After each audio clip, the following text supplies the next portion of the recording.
Well, the rain certainly set the mood for the premiere last night of Wuthering Heights as the stars assembled on the red carpet.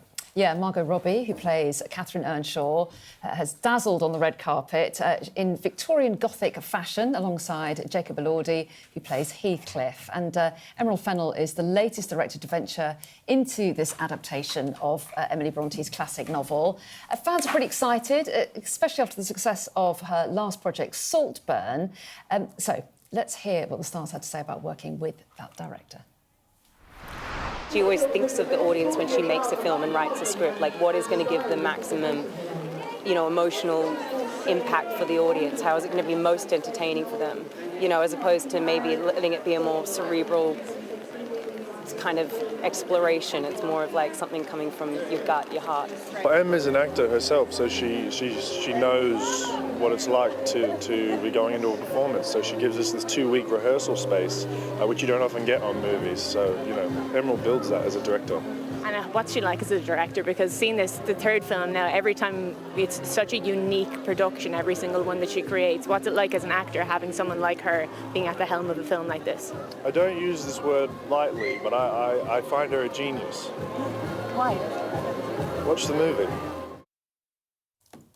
Oh, you've got to watch the movie then. Debbie Ringcliffe has joined us. As Jacob Elordi gives you directions to what to do to work out why Emerald Fennell is such a genius. Why is that? Why does he describe her as a genius? Well, I think it's just she takes a very unique take on everything that she does.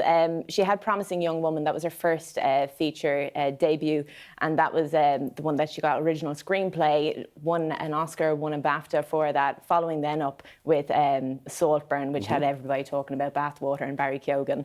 And now we've got this one, Wuthering Heights, which is being tipped as a very, very erotic version of Wuthering Heights. Now, we've seen the adaptations of this over the years. We've seen a lot of different versions of Heathcliff, Ralph Fiennes, we've got Laurence Olivier, as well as Tom Hardy. So it is kind of a wait and see to see what Jacob Elordi does with this one. Well, yeah, and it's going to give the traditionalists a sort of have them clutching at their pearls, won't it? Because, a lot of people would have read the book and feel a real attachment to it and kind of think that they want it done in the traditional way that it's written. So it might cause a bit of a stir. It is true, actually. And actually, there was a little bit of backlash as well about Jacob Elordi's casting a year or so ago. And that was because in the books, if you actually read through the descriptions of who Heathcliff is, he's actually referred to as possibly somebody who's South Asian rather than a white actor. And now, like that, there's only ever been one actor who isn't white who has played Heathcliff, and that's James Housen in 2011.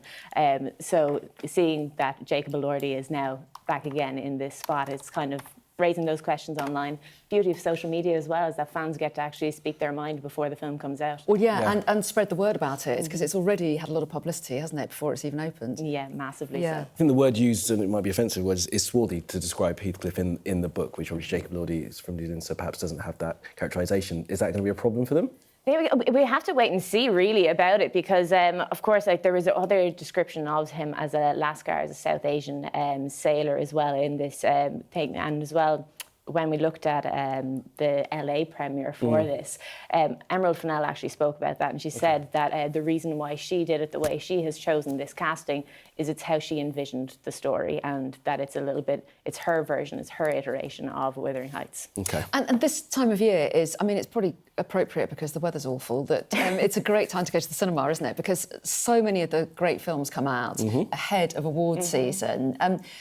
Anything else that we should have on our radar at the moment that's coming out in the next few weeks, or has just come out? Well, this one is coming out on the 13th of February, so perfect for Valentine's Day. But if you're not into the romantic side of going into the cinema, there's also Crime 101, which is a new thriller. Yeah, that doesn't sound very romantic. Exactly, it doesn't, but it's a good film. It's Chris Hemsworth as well as Mark Ruffalo and Halle Berry. And it's all about a person who steals all along the highway 101 in LA. Interesting.